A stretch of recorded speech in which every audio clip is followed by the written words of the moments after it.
Selamat pagi dan selamat hari Minggu. Ibadah Minggu Prapaskah 6 hari ini 5 April 2020 dipimpin oleh Pendeta Judistian Pratama Hutauruk SSI. Saudara-saudara, marilah kita awali kebaktian kita hari ini dengan mempersiapkan diri terlebih dahulu melalui saat teduh sejenak. Saat teduh dimulai.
Saat teduh selesai.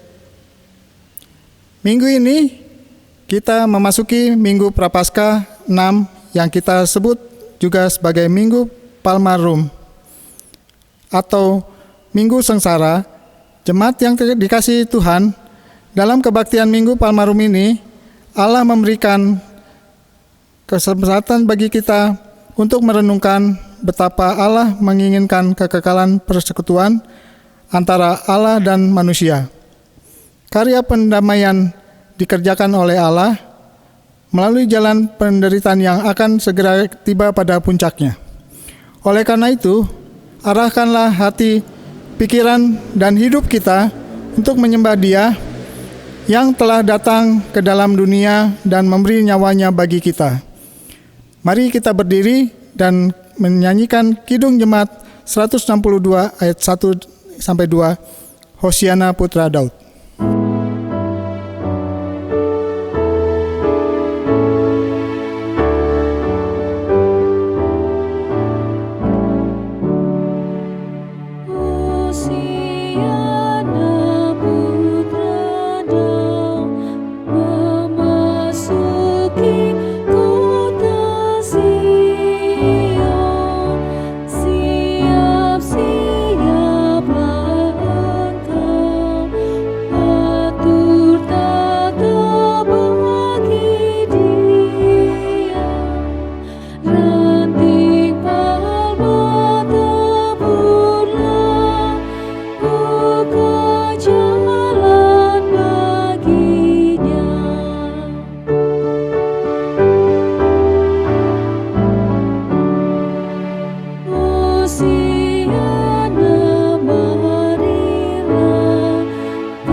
Jemaat Tuhan, kebaktian Minggu Prapaskah yang ke-6 ini berlangsung dalam nama Allah Bapa, Anak, dan Roh Kudus.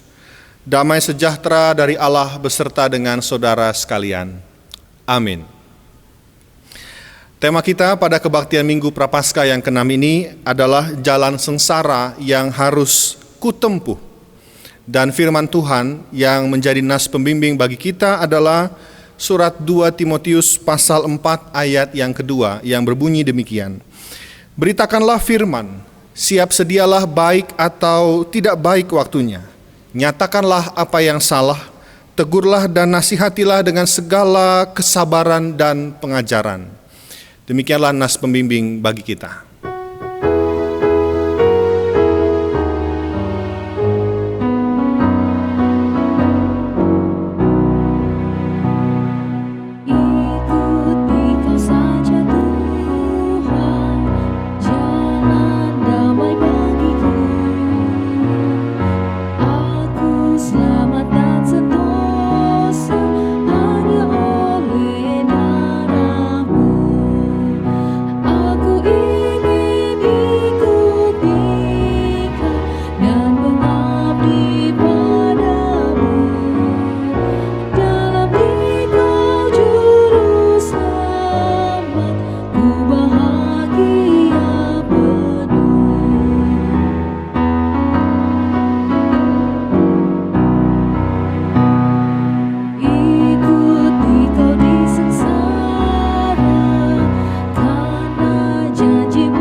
Saudara-saudara, tidak ada seorang pun di antara kita yang benar dan tidak berdosa.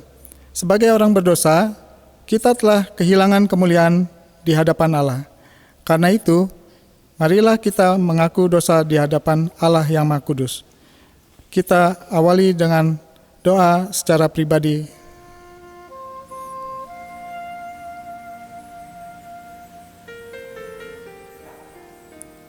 Mari kita berdoa bersama-sama. Ya Tuhan, karena dosa dan kesalahan kami, Engkau telah disesah, disiksa dan dianiaya. Kami menyadari atas apa yang telah kami lakukan. Karena itu kami memohon, kasihanilah dan ampunilah dosa-dosa kami. Amin.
Anugerah pengampunan diberitakan bagi kita sebagaimana tertulis di dalam Injil Yohanes pasal 3 ayat 16.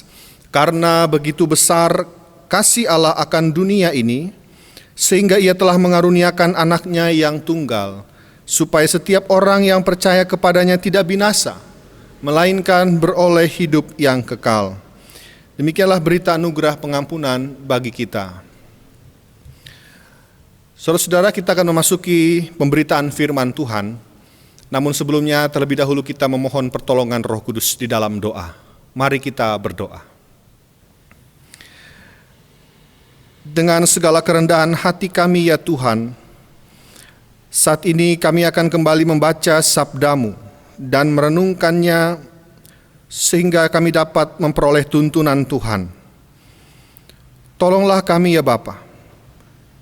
Mampukanlah kami untuk bisa mengerti dan memahami kehendak-Mu dengan baik. Di dalam iman kami kepadamu, kami berdoa. Amin. Ibu bapak, saudara-saudara yang Tuhan kasihi, mari kita menyiapkan Alkitab kita. Pada hari ini kita akan merenungkan firman Tuhan dari Injil Matius pasal 21.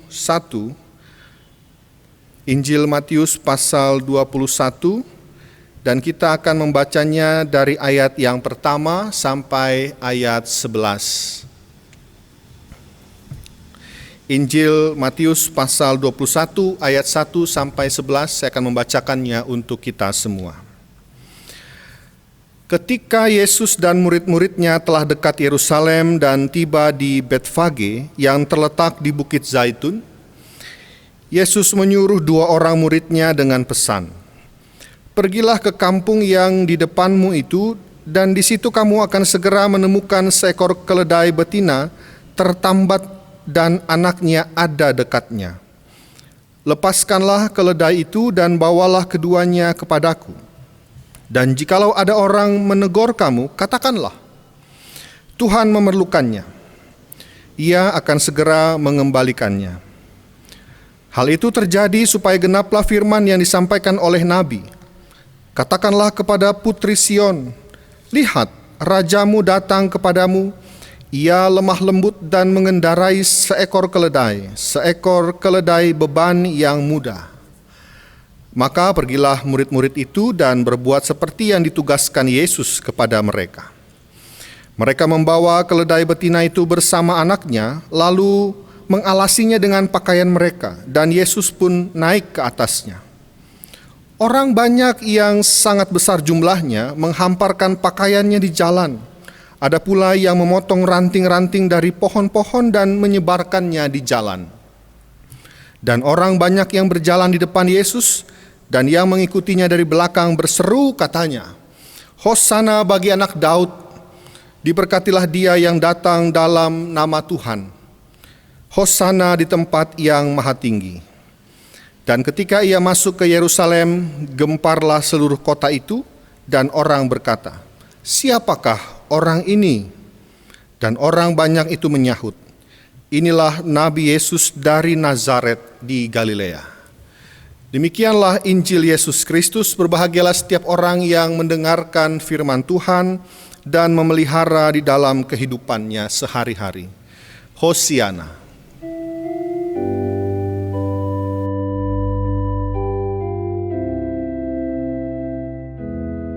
Hosiana, Hosiana, Hosiana.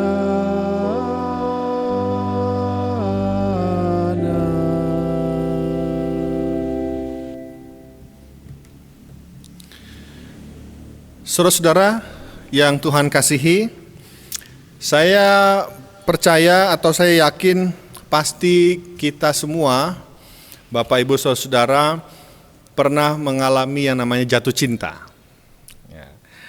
Saudara pasti juga ingat rasanya ketika dulu pertama kali jatuh cinta kepada pasangan kita, kepada istri atau kepada suami kita, atau yang sekarang masih pacaran mungkin tahu rasanya jatuh cinta. Saudara, kalau orang yang jatuh cinta itu biasanya akan rela melakukan apa saja untuk orang yang dicintainya. Kalau anak muda sedang jatuh cinta, lagi kasmaran, lagi cintanya lagi merekah begitu ya. Biasanya dia rela melakukan apa saja untuk pacarnya atau untuk pasangannya. Pasangannya lagi ingin makan ini, makan itu, Karena cintanya begitu besar, maka rela dia pergi beli-beli di tengah-tengah hujan sekalipun. Kalau misalnya membutuhkan perjuangan, dia akan berjuang. Apapun akan dilakukan karena dia mencintai orang itu. Meskipun jalannya berliku, meskipun berat, meskipun berbatu, dia akan jalani karena cinta. Nah, saudara, kita percaya Tuhan kita, Yesus Kristus juga memiliki cinta yang begitu besar, yang luar biasa kepada kita umat manusia, sehingga dia mau mengorbankan nyawanya kepada manusia. Tapi saudara, sebaliknya belum tentu manusia bisa melakukan atau punya cinta yang begitu besar terhadap Allah. Karena orang yang sedang jatuh cinta saja juga bisa perhitungan.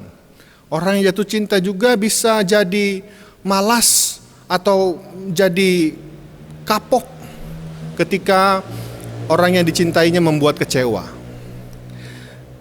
Nah, saudara,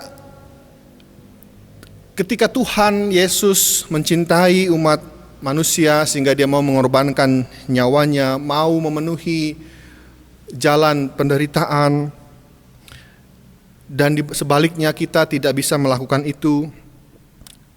Mari kita renungkan, saudara-saudara, kisah pembacaan Alkitab yang kita baca hari ini. Dalam kisah perjalanan Tuhan Yesus yang masuk ke Yerusalem, ini bisa kita katakan sebagai sebuah bagian dari cinta Tuhan kepada umat manusia. Mengapa?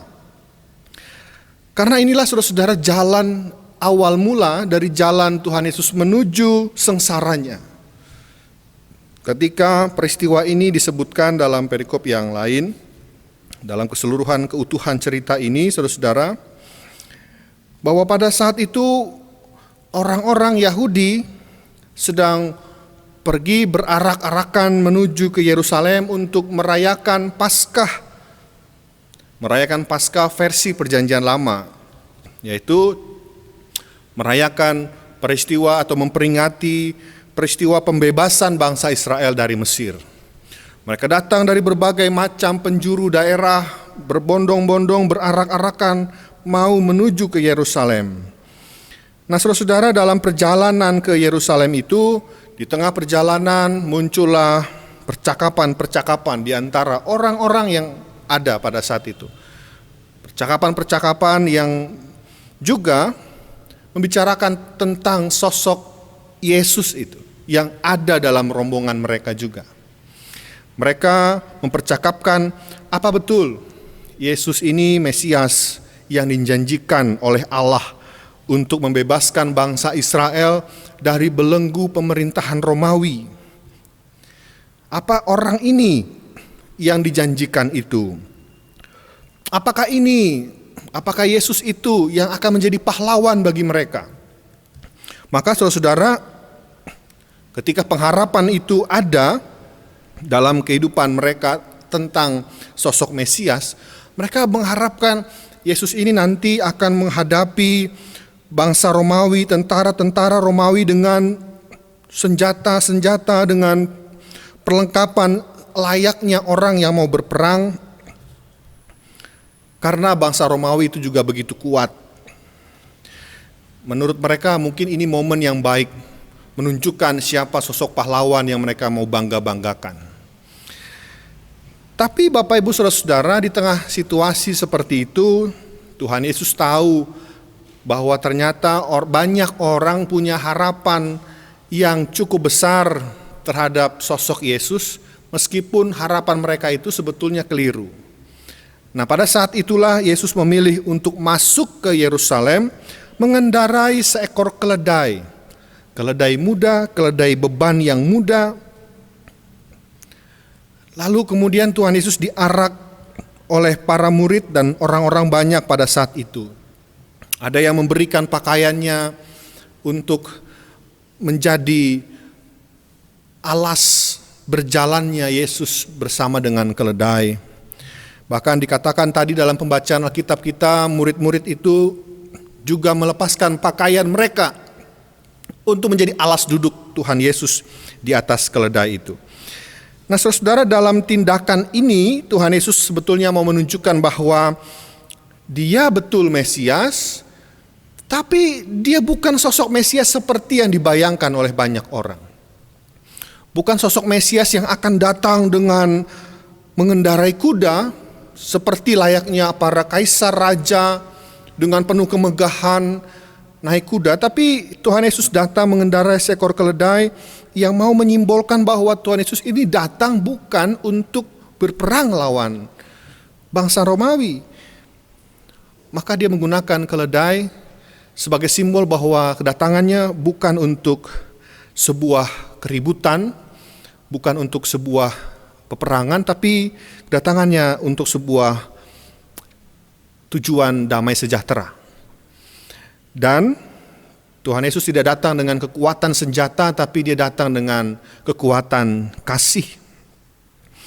Tuhan Yesus datang ke Yerusalem, masuk ke Yerusalem, dan ini kita ketahui sebagai awal mula Tuhan Yesus akan memasuki nanti jalan sengsaranya.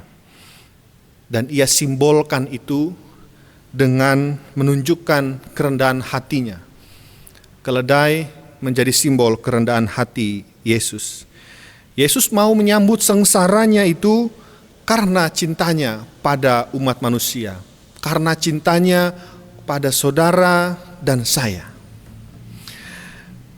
Saudara-saudara, itu gambaran betapa Tuhan Yesus mencintai kita. Dia rela dengan kerendahan hati, dengan ketulusan hati, Dia jalani sengsaranya. Tapi seperti yang saya katakan di awal, manusia tidak banyak orang yang mampu bisa berlaku hal yang sama. Menjadi pengikut Kristus, saudara-saudara, bukan hal yang mudah, bukan perkara yang sepele. Menjadi pengikut Kristus itu bukan hanya sekadar status, bukan hanya mengikut Yesus, tapi juga mau mengikuti jalan-jalan yang ditempuh oleh Tuhan Yesus. Mau mengikuti jalan yang dilalui oleh Tuhan Yesus. Jalan apa itu? Jalan sengsara, jalan derita, jalan yang penuh dengan ketidaknyamanan, jalan yang penuh dengan penderitaan. Dan ini saudara-saudara yang gagal diterima, yang sulit sekali diterima oleh para murid-muridnya. Hal ini juga yang sulit sekali diterima oleh banyak orang pada saat itu yang mengharapkan Tuhan Yesus itu menjadi sosok pahlawan dengan senjata lengkap seperti layaknya mau berperang. Mereka gagal memahami bahwa jalan yang ditempuh oleh Tuhan Yesus adalah jalan sengsara.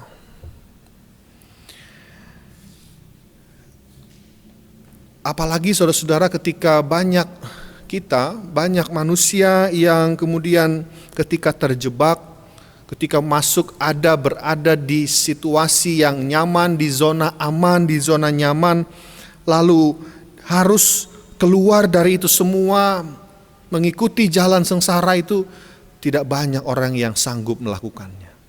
Tidak banyak orang yang mau melakukan itu. Tidak banyak orang yang mau mengikuti jalan Yesus itu. Meskipun banyak orang yang mau menjadi pengikut Yesus. Kita ingat Bapak Ibu Saudara-saudara, di dalam Alkitab kita juga ada diceritakan, ada seorang yang muda, yang kaya raya. Pada suatu waktu dia bertanya kepada Tuhan Yesus bagaimana caranya memperoleh hidup yang kekal. Dalam percakapannya dengan Tuhan Yesus, dia juga mengatakan bahwa semua isi hukum Taurat itu sudah dilakukannya. Maka dia bertanya, apa lagi yang kurang? Saudara, kita ingat jawaban Tuhan Yesus. Tuhan Yesus mengatakan, jualah segala milikmu, berikan itu kepada orang miskin, kemudian kemari dan ikutlah aku. Saudara, ternyata secara tidak langsung Tuhan Yesus mengatakan ada satu yang kurang. Apa itu? Rela melepaskan zona nyamannya, rela melepaskan zona amannya. Mengikut Yesus harus rela menderita. Mengikut Yesus harus rela melepas apa yang disukai, apa yang dicintai. Kalau memang kita mencintai Yesus lebih dari apapun. Dan anak muda yang kaya raya itu, saudara-saudara, ketika mendengar jawaban Tuhan Yesus, dikatakan dalam Alkitab kita, lalu dia pergi dan sedih karena banyak hartanya. Anak muda yang kaya raya ini, semua sudah dilakukannya. Yang kurang adalah kesediaan mengikuti jalan yang Yesus tempuh. Yang kurang dari anak muda ini adalah kesediaan untuk mengikuti jalan sengsara Yesus. Dia lebih mencintai harta miliknya. Cintanya lebih besar pada harta miliknya dibandingkan cintanya pada Tuhan. Bapak, Ibu, Saudara-saudara, tema kita hari ini mengajak kita untuk merenungkan bahwa pilihan kita sebagai pengikut Kristus punya konsekuensi yang tidak mudah. Kita diajak untuk juga bukan hanya sebatas menjadi pengikut Yesus, tapi juga mau mengikuti jalan yang Yesus tempuh, yaitu jalan sengsara. Dan saya percaya kita semua tanpa terkecuali punya jalan sengsara kita masing-masing. Kita punya salib kita masing-masing yang harus kita tempuh, yang harus kita jalani. Kita masing-masing punya penderitaan, kita punya pergumulan, kita punya persoalan, kita punya masalah, kita punya kegelisahan dan lain-lain. Dan kerap kali kita mengeluhkan itu karena kita merasa bahwa mengikut Tuhan itu harusnya dipenuhi dengan kenyamanan. Tapi saudara-saudara, kita disadarkan bahwa itulah jalan sengsara yang harus kita tempuh. Mari kita katakan pada diri kita ketika saat ini kita merasa sedang dalam pergumulan. Ketika kita saat ini sedang merasakan penderitaan. Mari kita katakan pada diri kita sendiri dan kepada Tuhan bahwa ini adalah jalan sengsara yang harus ketempuh.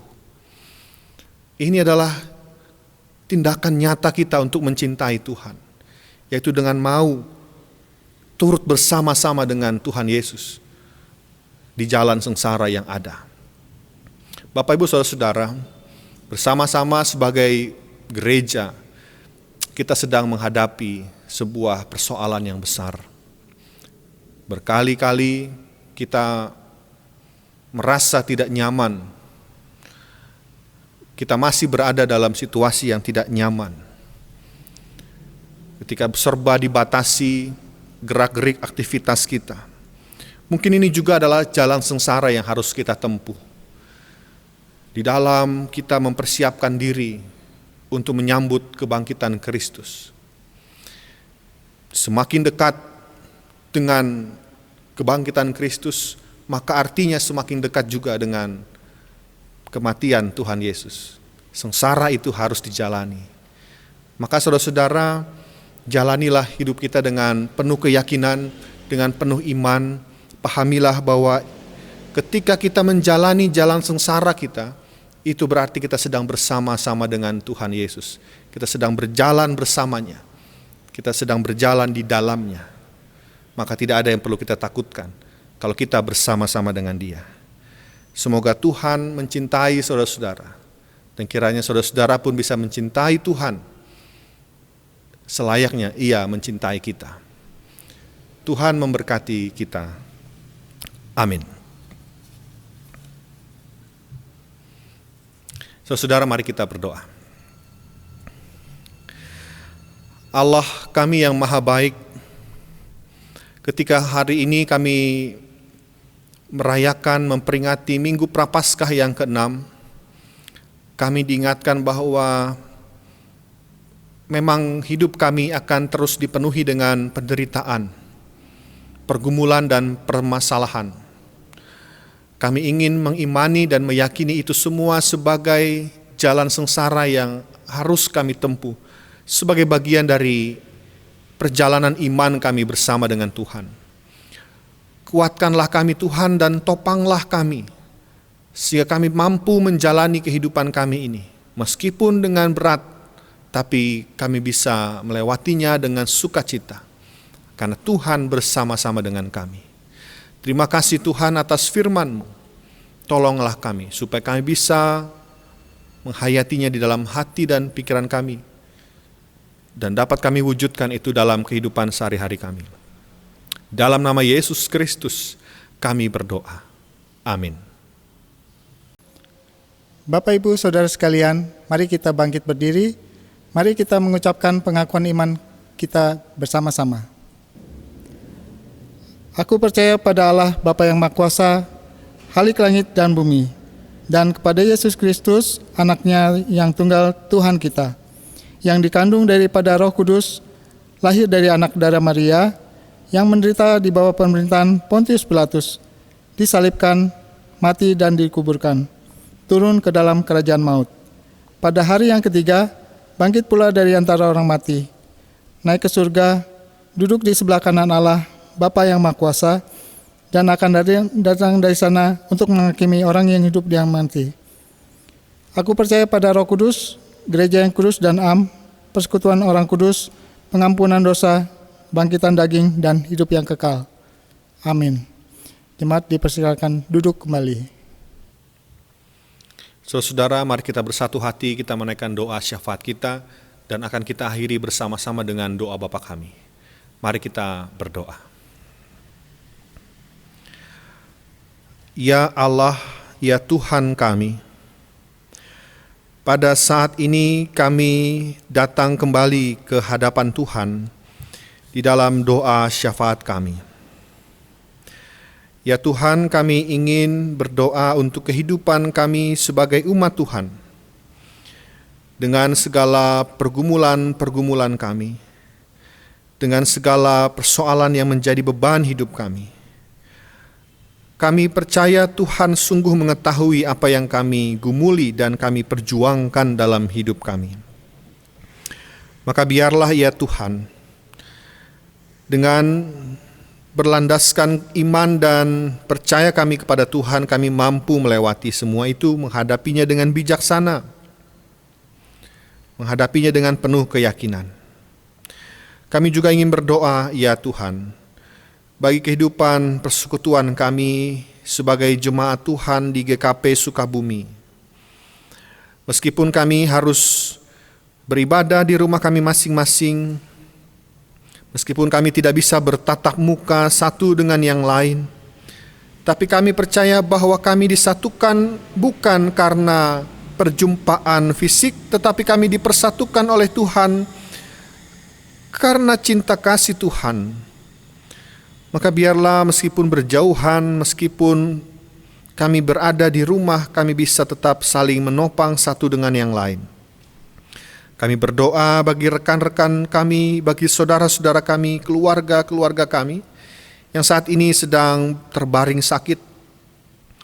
Kiranya Tuhan boleh memulihkan dan memberikan mereka kembali kesehatan. Tuhan juga kiranya menolong orang tua kami, para lansia. Biarlah mereka tetap ada di dalam perlindungan Tuhan. Mereka tetap berada dalam pemeliharaan Tuhan. Tuhan sendiri yang dapat menolong mereka menjalani kehidupan dan keseharian mereka. Saat ini ya Bapa, kami juga sebagai bagian dari bangsa dan negara ini, sebagai bagian dari masyarakat, kami ingin mendoakan keadaan bangsa negara kami saat ini yang sedang berjuang melawan virus corona. Baik upaya-upaya yang dilakukan oleh pemerintah Indonesia, lembaga-lembaga kesehatan yang ada, maupun yang dilakukan juga oleh seluruh bagian masyarakat. Terkhusus kami mau berdoa Tuhan untuk tenaga kesehatan, tim medis, perawat, dokter, dan lain-lain yang terus bekerja merawat, menolong mereka yang sakit. Kami berdoa untuk para pasien yang saat ini berjuang juga untuk sembuh dari sakit penyakit karena virus corona. Kiranya Tuhan kuatkan mereka, Tuhan berikan mereka semangat hidup, sehingga mereka bisa pulih dan sehat kembali dan melanjutkan kehidupan mereka. Kami mau berdoa Tuhan untuk kehidupan kami, yang saat ini kerap kali membuat kami cemas, kerap kali membuat kami gelisah dan takut. biarlah pertolongan Tuhan dapat betul-betul kami rasakan, sehingga kami tetap dapat menjalankan kehidupan kami dengan penuh optimisme dan percaya diri, karena kami punya Tuhan yang luar biasa. Ya Bapa, kami juga mau berdoa bagi gereja-gereja Tuhan dimanapun berada. Biarlah juga gereja Tuhan turut serta dapat Engkau pakai untuk menyatakan kehendak-Mu di tengah-tengah dunia ini, untuk terus Tuhan pakai untuk menghadirkan damai sejahtera. Ya Tuhan, ada banyak hal yang ingin kami sampaikan kepadamu. Dengarkanlah segala seruan hati kami. Biarlah hidup kami sandarkan hanya ke dalam tangan pemeliharaan Tuhan. Inilah doa kami ya Bapa. Kami alaskan doa kami ini di dalam nama Tuhan kami Yesus Kristus. Dan bersama-sama kami juga akan berdoa seturut dengan doa Bapa kami yang Tuhan Yesus telah ajarkan. Bapa kami yang ada di surga, dikuduskanlah nama-Mu, datanglah kerajaan-Mu, jadilah kehendak-Mu di bumi seperti di surga. Berikanlah kami pada hari ini makanan kami yang secukupnya, dan ampunilah kami yang kesalahan kami, seperti kami juga mengampuni orang yang bersalah kepada kami. Dan janganlah membawa kami ke dalam pencobaan, tetapi lepaskanlah kami daripada yang jahat. Karena Engkau yang empunya kerajaan dan kuasa dan kemuliaan sampai selama-lamanya. Amin.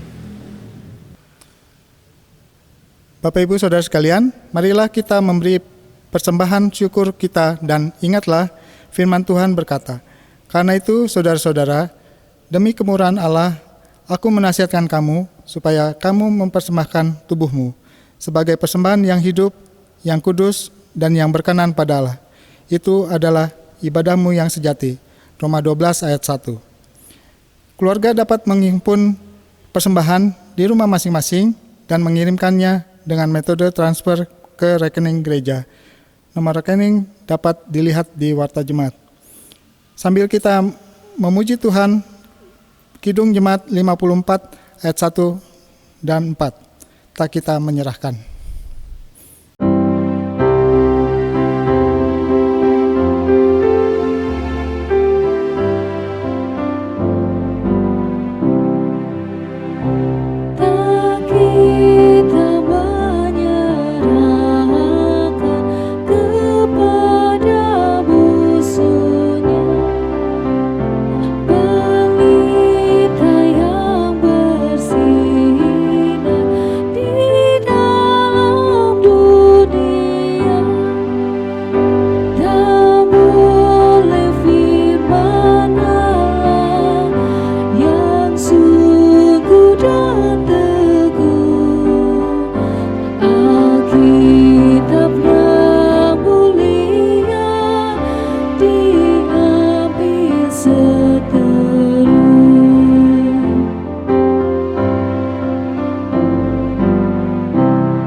Mari kita berdoa. Allah Maha Baik, Engkau melimpahkan berkat dan anugerah dalam kehidupan kami setiap saat. Kami bersukacita sebab dengan senang dan ketulusan hati kami dapat memberikan persembahan ini sebagai satu persekutuan yang beribadah kepadamu. Kami memuliakan Engkau. Kini kami menyerahkan persembahan ini dalam pemeliharaan-Mu, ya Bapa. Dalam nama Tuhan Yesus Kristus, sumber hidup, kami berdoa. Amin. Saudara-saudaraku yang Tuhan kasihi, Tuhan Yesus bersedia menempuh jalan sengsara sebagai wujud nyata dari ketaatannya kepada kehendak Sang Bapa dan demi mendatangkan kebaikan kepada umat manusia. Maka kita pun saat ini diutus untuk menjadi umatnya yang berani menghadapi apapun masalah yang ada, sekalipun harus berjalan di dalam jalan sengsara.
Saudaraku, kini lanjutkanlah hidup saudara dan terimalah berkat Tuhan. Kiranya Allah Sang Cinta, Yesus Kristus Sang Damai, Roh Kudus Sang Pemberi Kekuatan, memberkati serta menguatkanmu dan membarui kehidupanmu setiap hari. Kasih karunia, rahmat dan damai sejahtera dari Allah Tritunggal akan menyertaimu dalam kebenaran dan kasih, kini dan selama-lamanya. Hosiana, amin.